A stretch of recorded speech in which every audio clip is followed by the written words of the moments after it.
भारत में विदेशी टीवी चैनलों को आज देखते हैं, तो जितने भी विदेशी टीवी चैनल हैं, जैसे स्टार प्लस आया है, CNN है, ATN है, प्राइम स्टार है, प्राइम स्पोर्ट्स है, वगैरह वगैरह, इन सभी टीवी चैनलों पर कुछ सीरियल्स आते हैं और उन सीरियलों को भारतवासी देखते हैं और दिखाते भी भारतवासी हैं, लेकिन उनके प्लॉट सभी अमेरिका और यूरोप से आते हैं।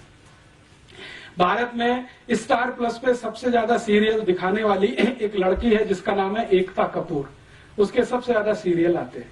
सौभाग्य से एक बार मुझे उससे बात करने का मौका मिला मुंबई में, तो मैंने उससे एक ही सवाल पूछा कि आपके जितने भी सीरियल हैं, सास भी कभी बहू थी, घर घर की कहानी, तेरी मेरी कहानी, इसकी कहानी, उसकी कहानी, ये सब सीरियल के प्लॉट्स कहां से आते हैं, कहानी कहां से आती है?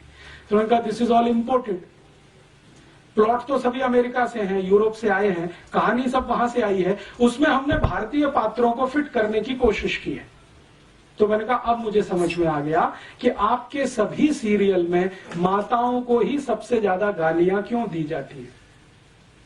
सास भी कभी बहू थी, आप अगर इस सीरियल को ध्यान से देखें तो इस सीरियल की सभी स्त्री पात्र या माताएं पात्र सबसे ज्यादा दुर्भावना का शिकार है।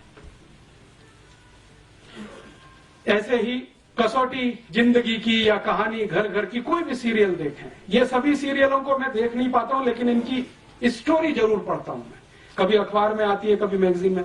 तो उन सब सीरियलों में एक माता दूसरे के खिलाफ षड्यंत्र कर रही है, दूसरी तीसरे के खिलाफ, तीसरी चौथी के खिलाफ, ननद भाभी के खिलाफ, भाभी ननद के खिलाफ, माता जो है किसी और के, इसी तरह के षड्यंत्र षड्यंत्र षड्यंत्र माताओं के बीच में सबसे ज्यादा, पुरुषों में कुछ कम, क्योंकि ये सब इंपोर्टेड प्लॉट्स हैं, यूरोप से आए हैं अमेरिका, तो वहां तो माता तो कुछ है नहीं, तो उसके खिलाफ षड्यंत्र भी हो तो कोई महत्व की बात नहीं है। यहां तो बहुत कुछ उसी पर निर्भर है, लेकिन हमने चूंकि आयातित किया हुआ है, उसको हिंदुस्तान का थोड़ा मिर्च मसाला लगा के पेश किया हुआ है, तो सभी सीरियल उसी तरह के दिखाई देते हैं इस देश में।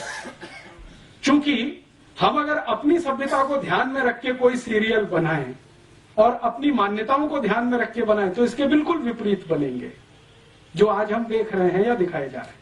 अच्छा, मैंने जब इनको कहा कि एकता कपूर को कि आप कोई भारतीय मान्यताओं के आधार पर भी, तो उनका आप प्लॉट बना के दे दीजिए, हमारी दिमाग में तो आता नहीं है, क्योंकि हमने तो जो पढ़ा लिखा है वो सब कुछ इसी तरह का है, मॉडर्निज्म का, यूरोपियनिज्म का, अमेरिकनिज्म।